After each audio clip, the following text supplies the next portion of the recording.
નમસ્કાર વિદ્યાર્થી મિત્રો, આપણે આજનો નવો સવાલ છે હરીફાઈ આધારિત બજાર, જેનો આજે આપણે અભ્યાસ કરવાના છે મિત્રો. તો હરીફાઈના આધારે છે તે બજારના પ્રકાર પાડવામાં આવે છે એની સમજૂતી અહીંયા આપેલી છે, એને આપણે સમજીએ છીએ. જો સામાન્ય રીતે હરીફાઈ આધારિત બજારને ખરીદનાર કે વેચનારાઓની સંખ્યા કે એના પ્રમાણને આધારે વર્ગીકૃત કરવામાં આવે છે. સામાન્ય રીતે મિત્રો હરીફાઈ આધારિત બજારને ખરીદનારા એટલે ગ્રાહકો અને વેચનારા એટલે વેપારોની સંખ્યા કેટલી છે એના આધારે અને એનું પ્રમાણ કેટલું છે એના આધારે વર્ગીકરણ કરવામાં આવે છે. જેમાં મુખ્યત્વે વેચનારનું બજાર અગત્ય ધરાવે છે. એટલે કે એમાં પણ ખાસ કરીને જ્યારે પૂર્ણ હરીફાઈનો અભ્યાસ કરતા હોઈએ અથવા તો હરીફાઈ આધારિત બજારનો અભ્યાસ કરતા હોઈએ ત્યારે એમાં ખરીદનારા ગ્રાહકોને બહુ મહત્વ નથી. ગ્રાહકોને કરતાં વેપારીઓનું અસ્તિત્વ છે તે સૌથી મહત્વનું છે, અગત્યનું છે. એમાં પણ પૂર્ણ હરીફાઈ, ઇજારો, ઇજારા યુક્ત હરીફાઈ અને અલ્પ હસ્તક ઇજારો જેવા પ્રકારો ધરાવે છે. એમાં પણ એવું કીધું છે કે મિત્રો બજારના પ્રકારોની અંદર પણ પૂર્ણ હરીફાઈવાળું બજાર, ઇજારાવાળું બજાર, ઇજારા યુક્ત હરીફાઈવાળું બજાર અને અલ્પ હસ્તક ઇજારાવાળા જેવા બજારો સૌથી મહત્વના છે તે ગણાય છે. હરીફાઈના આધારે બજારના પ્રકારોને બે વિભાગમાં વિભાજિત કરવામાં આવે છે. હરીફાઈના આધારે બજારના કેટલા પ્રકારો પાડવામાં આવે છે? હરીફાઈના આધારે બજારના બે પ્રકાર પાડવામાં આવે છે. કયા કયા બે પ્રકાર પાડવામાં આવે છે? પહેલું પૂર્ણ હરીફાઈવાળું બજાર અને બીજું અપૂર્ણ હરીફાઈવાળું બજાર. જો પૂર્ણ હરીફાઈવાળા બજારના કોઈ પણ પ્રકારો પડતા નથી, જ્યારે અપૂર્ણ હરીફાઈવાળા બજારના કેટલા પ્રકાર પડે છે? 3 પ્રકારો પડે છે. પહેલું ઇજારો, બીજું ઇજારા યુક્ત હરીફાઈ અને ત્રીજું અલ્પ હસ્તક ઇજારો. એમાં સૌથી પહેલું આપણને આપણા અભ્યાસક્રમની અંદર આપ્યું છે તે છે મિત્રો પૂર્ણ હરીફાઈ, એટલે કે પરફેક્ટ કોમ્પિટિશન. આપણા બજારોના વર્ગીકરણની અંદર બજારનો પહેલો પ્રકાર છે પૂર્ણ હરીફાઈવાળું બજાર. તો જોઈએ છે મિત્રો સમજૂતી. પૂર્ણ હરીફાઈવાળું બજાર એ એક આદર્શ બજાર છે. એટલે મિત્રો પૂર્ણ હરીફાઈવાળું બજાર એ એક શ્રેષ્ઠ છે તે અથવા તો બેસ્ટમાં બેસ્ટ બજાર કહેવાય, પરંતુ તે માત્ર એક સૈદ્ધાંતિક શક્યતા બની રહી છે. એટલે કે તે માત્ર સિદ્ધાંતોમાં જોવા મળે છે, રિયલમાં વાસ્તવમાં તે જોવા મળતું નથી. કયું બજાર? પૂર્ણ હરીફાઈ વાળું. વાસ્તવમાં ખેતી ક્ષેત્રને બાદ કરતા પૂર્ણ હરીફાઈના લક્ષણો ભાગ્યે જ છે તે જોવા મળે છે. એવું કીધું છે કે ખેતી ક્ષેત્રમાં જ પૂર્ણ હરીફાઈના લક્ષણો જોવા મળે છે. ખેતી ક્ષેત્ર છે બાકીના કોઈ પણ ક્ષેત્રની અંદર છે તે પૂર્ણ હરીફાઈવાળા બજારના છે તે લક્ષણો જોવા મળતા નથી અને પૂર્ણ હરીફાઈ પણ જોવા મળતી નથી. કારણ કે પૂર્ણ હરીફાઈવાળા બજારની તમામ શરતો એક સાથે ભાગ્યે જ સંતોષાય હશે. એવું કીધું છે કે પૂર્ણ હરીફાઈવાળા બજારની જે તમામ શરતો છે એ તમામ શરતોનું પાલન થાય એવું ભાગ્યે જ જોવા મળે છે. અર્થશાસ્ત્રમાં પૂર્ણ હરીફાઈવાળા બજારનો અભ્યાસ ખૂબ જ અગત્યનો ગણવામાં આવે છે. એમાં પણ જ્યારે આપણે અર્થશાસ્ત્રનો અભ્યાસ કરતા હોઈએ ત્યારે એ અર્થશાસ્ત્રના અભ્યાસની અંદર પૂર્ણ હરીફાઈવાળું બજાર છે તે સૌથી મહત્વનું ગણવામાં આવે છે. કેમ કે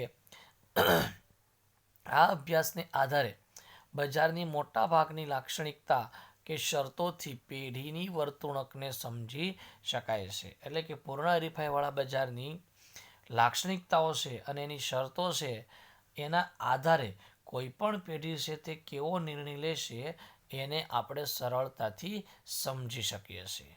આ ઉપરાંત ઇજારો, ઇજારા યુક્ત હરીફાઈ અને અલ્પ હસ્તક ઇજારાવાળા બજારોને સમજવા માટે પણ ખૂબ ઉપયોગી બને છે. આ ઉપરાંત પૂર્ણ હરીફાઈવાળું બજાર આપણને બાકીના અન્ય બજારો સમજવા માટે પણ સૌથી અગત્યનું અને ઉપયોગી બને છે. તો સૌથી પહેલાં આપણને છે તે મિત્રો પૂર્ણ હરીફાઈની શું આપેલી છે? વ્યાખ્યા છે તે આપેલી છે કે પૂર્ણ હરીફાઈ કોને કહેવાય. તો આપણને છે તે બે અર્થશાસ્ત્રીઓ છે, બે અર્થશાસ્ત્રીઓએ આપેલી વ્યાખ્યા આપેલી છે. સૌથી પહેલા છે શ્રીમતી જોન રોબિન્સન. સૌથી પહેલી વ્યાખ્યા આપી છે શ્રીમતી જોન રોબિન્સન. તો શ્રીમતી જોન રોબિન્સનના મતે પૂર્ણ હરીફાઈ કોને કહેવાય? તો કે પૂર્ણ હરીફાઈ ત્યાં અસ્તિત્વ ધરાવે છે જ્યાં ઉત્પાદકની ઉત્પાદિત વસ્તુની માંગ સંપૂર્ણ મૂલ્ય સાપેક્ષ હોય. એટલે કે મિત્રો, શ્રીમતી જોન રોબિન્સન એવું કહે છે કે પૂર્ણ હરીફાઈ ક્યાં જોવા મળે? તો કે એવી જગ્યાએ કે ઉત્પાદક એટલે કે કોઈ પણ ઉત્પાદક કે બનાવનારે વસ્તુ બનાવી છે, એ વસ્તુ બનાવેલી છે એની માંગ કેવું હોય? સંપૂર્ણ મૂલ્ય સાપેક્ષ માંગ હોય. હવે સંપૂર્ણ મૂલ્ય સાપેક્ષ માંગ એટલે કેવી? એક ધરીને સમાંતર, એટલે કે વસ્તુની કિંમતમાં ગમે તેટલો ફેરફાર થાય પરંતુ તેની માંગમાં કોઈ ફેરફાર થાય નહીં. રિયલમાં વાસ્તવમાં આવું કોઈ પણ વસ્તુનું બજાર જોવા મળતું નથી. બીજું કીધું છે પૂર્ણ હરીફાઈ કોને કહેવાય? પ્રોફેસર લેફ્ટવિચ નામના અર્થશાસ્ત્રી છે. એ પ્રોફેસર લેફ્ટવિચ નામના અર્થશાસ્ત્રી છે તે કહે છે કે પૂર્ણ હરીફાઈ એક એવી બજાર વ્યવસ્થા છે કે જેમાં બજાર કિંમતને અસર પહોંચાડી શકે તેટલી મોટી પેઢી સમગ્ર બજારમાં ન હોવા સાથે ઘણી પેઢીઓ સમાન ગુણી વસ્તુઓનું વેચાણ કરે છે. એવું કીધું છે કે અર્થતંત્રની અંદર અને બજારમાં પૂર્ણ હરીફાઈની અંદર એવી વ્યવસ્થા હોય છે કે જેની અંદર કોઈ પણ ચીજવસ્તુ કે સેવા વેચાઈ રહી છે એની કિંમતને અસર પહોંચાડી શકે એટલી મોટી પેઢી હોતી નથી. એટલે કે કોઈ પણ પેઢી એવી ન હોય કે વસ્તુનું ઉત્પાદન વધારે કે ઘટાડે અને એના લીધે છે તે આખા દેશના બજારની અંદર તે વસ્તુ માટેની કિંમતમાં ફેરફાર થાય એટલી મોટી પેઢી પૂર્ણ હરીફાઈવાળા બજારની અંદર હોતી નથી. પણ ઘણી બધી પેઢીઓ છે તે પૂર્ણ હરીફાઈવાળા બજારની અંદર હોય છે. એ કેવી હોય છે? સમાન ગુણી વસ્તુઓનું વેચાણ કરતી પેઢીઓ હોય છે. પૂર્ણ હરીફાઈવાળા બજારમાં ઘણી બધી પેઢીઓ હોય છે, પણ કોઈ એક એટલી મોટી પેઢી નથી કે જે વસ્તુની કિંમતને અસર પહોંચાડી શકે. પરંતુ ઘણી બધી પેઢીઓ હોય, એ બધી જ પેઢીઓ સમાન ગુણ એટલે કે એક સરખી વસ્તુઓનું ઉત્પાદન કરતા હોય છે, જેમાં પણ ગુણવત્તાના ધોરણે. તો આ હતી આપણી મિત્રો પૂર્ણ હરીફાઈવાળા બજારની છે તે વ્યાખ્યાઓ. હવે આપણને છે તે પૂર્ણ હરીફાઈના લક્ષણો સમજાવ્યા છે, એને છે તે આપણે સમજીએ.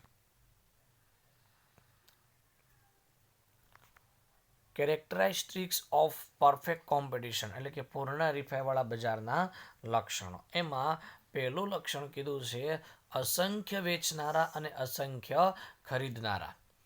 અસંખ્ય એટલે કીધા છે મિત્રો ગણી શકાય નહીં તેટલા. વેચનારા એટલે કોણ? વેપારી. અને ખરીદનારા એટલે કોણ? ગ્રાહકો.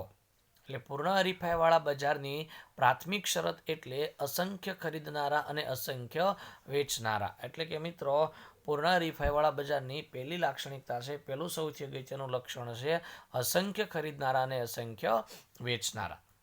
એટલે કે આ બજારમાં ખરીદનારા અને વેચનારા અગણિત હોય છે. એટલે કે ખરીદનારા અને વેચનારાઓનું પ્રમાણ એટલું બધું હોય છે કે એને આપણે ગણી શકતા નથી. આ બજારમાં અસંખ્ય વેચનારાઓ પૈકીનો કોઈ એક વેચનાર બજારના પુરવઠાનો ખૂબ નાનો અંશ વેચે છે. અસંખ્ય છે તે મિત્રો વેચનારા હોય છે, પરંતુ અસંખ્ય વેચનારા પૈકીનો કોઈ પણ જે એક વેચનાર હોય, એ એક વેચનાર જે વસ્તુનું ઉત્પાદન કરતો હોય એ આખા દેશના બજારની અંદર જે કુલ ટોટલ વસ્તુ અને સેવાનો પુરવઠો છે એનો બહુ જ નાનો એવો ભાગ તે ઉત્પાદન કરી અને વેચતો હોય છે, જેથી તે આખા બજારના પુરવઠા પર કાબુ ધરાવી શકતો નથી. અને એટલા માટે એ નાની બહુ જ એનો કુલ ટોટલ પુરવઠામાં એનો હિસ્સો કેવો હોય છે? બહુ જ ઓછો હોય છે. અને એના લીધે તે વ્યક્તિ છે તે પુરવઠા પર કોઈ પણ પ્રકારનો પ્રભાવ પાડી શકતો નથી. હવે જો અહીંયા કીધું છે તેવું કે જેથી તે આખા બજારના પુરવઠા પર કાબુ ધરાવી શકતો નથી અને એના લીધે વસ્તુની બજાર કિંમત ઉપર પણ અસર પહોંચાડી શકતો નથી. એટલે કે એ વ્યક્તિ ખૂબ નાનો એવો પુરવઠો ઉત્પાદન કરતો હોય છે, એટલે તે બજારના પુરવઠા પર પણ વસ્તુના અસર ન કરી શકે અને વસ્તુની કિંમત પર પણ અસર કરી શકતો નથી. ઉદાહરણ આપ્યું છે, જો મિત્રો એક ઉદાહરણ દ્વારા સમજીએ છીએ. દાખલા તરીકે ઘઉંના એક ખેતરમાં ઘઉંનું ઉત્પાદન વધે કે ઘટે તેમ છતાં ઘઉંના કુલ જથ્થા ઉપર અસર પડતી નથી. હવે સીધી વસ્તુ છે કે તમે અને હું દાખલા તરીકે અત્યાર સુધી છે તે કપાસનું વાવેતર કરતા હતા અને હવે એ જ ખેતરની અંદર આપણે ઘઉંનું વાવેતર કરીએ છીએ. એટલે પહેલાં કપાસનું વાવેતર કરતા હતા, હવે શેનું વાવેતર કર્યું? ઘઉંનું વાવેતર કર્યું. એટલે ઘઉંનું કુલ ટોટલ ઉત્પાદન કેવું થશે? વધશે. પરંતુ તેમ છતાં જે ઘઉંનો જે કુલ પુરવઠો છે એમાં કોઈ નોંધપાત્ર ફેરફાર થશે નહીં. કેમ કે તમે અને મેં જે 5 વીઘા ને 10 વીઘા ને 20 વીઘાની અંદર ઘઉં કર્યા, એ ઘઉંનું પ્રમાણ કેટલું હશે મિત્રો? 50 મણ, 100 મણ, 200 મણ કે 500 મણ. એનાથી આખા દેશની અંદર જે ઘઉંનો કુલ ટોટલ પુરવઠો છે એના પર કોઈ અસર પડતી નથી. બીજું ઉદાહરણ આપ્યું છે, જેમ તહેવારોમાં ઉપયોગમાં લેવાતી નાના નાના બલ્બની હારમાળાઓ પૈકીનો એક ગોળો પ્રજ્વલિત ન થાય તો તે પ્રકાશના કુલ પ્રમાણ ઉપર અસર પાડી શકતો નથી. બીજું કીધું છે કે આપણે વાર તહેવારો હોય ત્યારે નાના નાના બલ્બ, એટલે કે આપણે જે પેલી મિત્રો સિરીંજ એવો શબ્દ ઉપયોગ કરીએ છીએ, એ સિરીંજની અંદર એવું કીધું છે કે એની અંદર ઘણી બધા નાના નાના છે તે બલ્બ હોય છે. એમાં કદાચ કોઈ એક બલ્બ પ્રકાશિત ન થાય, એટલે કે એક બલ્બ થતો હોય નહીં, તો એક બલ્બ ન થાય એના લીધે સમગ્ર અથવા તો બધા બલ્બ દ્વારા જે કુલ પ્રકાશ પાડવામાં આવી રહ્યો છે એ કુલ અજવાળા પર કોઈ પણ પ્રકારનો ફેરફાર થતો નથી. કેમ કે દરેક જે કંઈ પણ બલ્બ છે એનો કુલ પ્રકાશની અંદર ફાળો કેવો છે? ખૂબ જ નાનકડો હોય છે. એટલા માટે આમ ઉત્પાદક છે એમ વેચનાર છે, તેમ આપણે ઉત્પાદક કહો અથવા તો વેચનાર કહો, એ બજારનો ખૂબ જ નાનકડો એવો છે તે ભાગ હોય તે વસ્તુની કિંમત પર અસર પહોંચાડી શકતો નથી. જ્યારે ખરીદનાર પણ અસંખ્ય હોવાથી વેચનારની જેમ ખરીદનારાઓ પણ વસ્તુની કિંમત પર માંગના ફેરફાર દ્વારા અસર પહોંચાડી શકતા નથી. બીજું કીધું છે કે ખરીદનારા પણ કેવા છે? અસંખ્ય છે. જેમ વેચનારા અસંખ્ય છે એમ ખરીદનારા પણ કેવા છે? અસંખ્ય છે. અને એના લીધે ખરીદનારાઓ બજારની અંદર વસ્તુની માંગ વધારે કે ઘટાડે એના લીધે એની કિંમત પર, એટલે કે વસ્તુની કિંમત પર કોઈ અસર થતી નથી. એટલે કે વસ્તુની કિંમતમાં કોઈ વધારો કે ઘટાડો થતો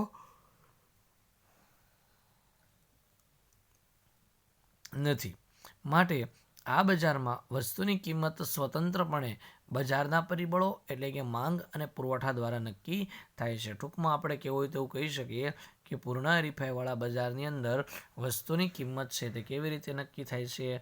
અર્થતંત્રની અંદર ચીજવસ્તુ અને સેવાની માંગ કેટલી છે અને પુરવઠો કેટલો છે એના આધારે. આમ પૂર્ણ હરીફાઈવાળા બજારમાં વસ્તુની માંગ અને વસ્તુના પુરવઠાના આધારે વસ્તુની કિંમત નક્કી થતી હોવાને કારણે વેચનાર, એટલે કે વેપારી, એ બજારની અંદર માત્ર પ્રાઇસ ટેકર, એટલે કે કિંમત સ્વીકારનાર છે તે બની રહે છે. એટલે યાદ રાખજો મિત્રો, આપણને એવું પૂછાય કે પ્રાઇસ ટેકર અથવા તો કિંમત સ્વીકારનાર નું લક્ષણ કયા બજારની અંદર જોવા મળે છે? તો કયા બજારની અંદર જોવા મળે છે? પૂર્ણ હરીફાઈવાળા બજારની અંદર. બીજું લક્ષણ કીધું છે સમાન ગુણી વસ્તુઓ. પૂર્ણ હરીફાઈવાળા બજારમાં બીજી અગત્યની બાબત સમાન ગુણી વસ્તુઓનું અસ્તિત્વ છે. એટલે કે પૂર્ણ હરીફાઈવાળા બજારની અંદર ઉત્પાદકો દ્વારા વેચાતી મોટાભાગની વસ્તુઓ ગુણવત્તાની દ્રષ્ટિએ કેવી હોય છે? સમાન હોય છે. હવે સમાન ગુણી વસ્તુ એટલે કેવી? એટલે કેટલી રીતે સમાન ગુણી હોય? તો કે રંગ, રૂપ, કદ, આકાર, વજન, સ્વાદ, ગુણવત્તા વગેરે જેવી બાબતોની અંદર પૂર્ણ હરીફાઈવાળા બજારની અંદર પેઢીઓ જેટલી વસ્તુ વેચતી હોય એની એક સરખી લાક્ષણિકતાઓ હોય છે. અને બધી જ વસ્તુઓ એક સરખી હોવાથી તેને એકરૂપ, સમરૂપ કે સરખી વસ્તુઓ તરીકે પણ ઓળખવામાં આવે છે. અને પૂર્ણ હરીફાઈવાળા બજારની અંદર કંપનીઓ દ્વારા અથવા તો પેઢીઓ દ્વારા જે કંઈ પણ વસ્તુઓ વેચવામાં આવી રહી છે તે મોટા ભાગે કેવી હોય છે? એક જ સરખી હોય છે. પરિણામ સ્વરૂપે છે તેને સમાન ગુણી વસ્તુઓ, સમરૂપ વસ્તુઓ કે એકરૂપ વસ્તુઓ તરીકે પણ ઓળખવામાં આવે છે. અને આ જ કારણરૂપ આ બજારની તમામ વસ્તુઓ એકબીજાની સંપૂર્ણ અવેજી હોય છે. અને મિત્રો એના લીધે જ પૂર્ણ હરીફાઈવાળા બજારની અંદર છે તે વેચાતી વસ્તુઓ સંપૂર્ણપણે એકબીજાની અવેજી હોય છે. એટલે કે એક વસ્તુ કદાચ આપણને ન મળે તો તેના સ્થાને બીજી કંપનીની બીજી વસ્તુનો ઉપયોગ કરીને પણ આપણે આપણી જરૂરિયાત સંતોષી શકીએ છીએ. આગળ કીધું છે આ બજારમાં વસ્તુઓ સમાન ગુણી હોવાથી વિવિધ ઉત્પાદકો કે વેચનારાઓ પોતાની વસ્તુની જુદી જુદી કિંમત લઈ શકતા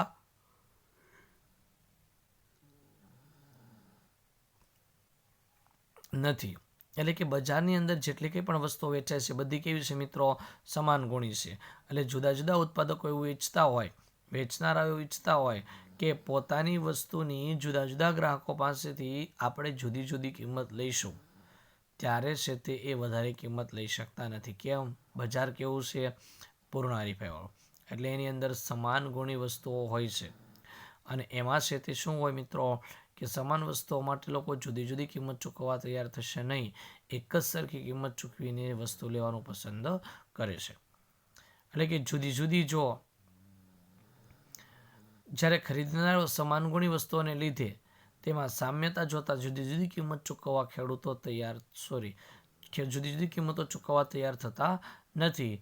સરવાળે આ બજારમાં વસ્તુની કિંમત એક સરખી જોવા મળે છે. ટૂંકમાં કહેવાય તેવું કેવું કહી શકાય કે બાકીના ઉત્પાદકો દ્વારા પણ વસ્તુના ભાવ ઘટવા જોઈએ, પરંતુ એ ઘટતા નથી. અને એના લીધે છે તે ભારતનો કિસ્સાન જ રહી જાય છે. અને ખેડૂતો છે એ ખેડૂતોને છે તે પૂરતો ભાવ નથી મળતો. ટૂંકમાં જુદા જુદા ગ્રાહકો પાસેથી જુદી જુદી કિંમત છે તે લઈ શકાતી નથી. મોટાભાગની સમાન ગુણી વસ્તુઓની કિંમત એક સરખી જોવા મળે છે. તો મિત્રો આજે આપણે અહીંયા આટલે જ અટકીએ છીએ. બાકીનું છે તે આપણે આવતા નેક્સ્ટ વિડીયોની અંદર છે તે સમજીશું. હજી આપણી છે તે આની છે તે 4 લાક્ષણિકતાઓ બાકી છે. તો આજે અહીંયા અટકીએ છીએ. અસ્તુ. જય હિન્દ, જય ભારત.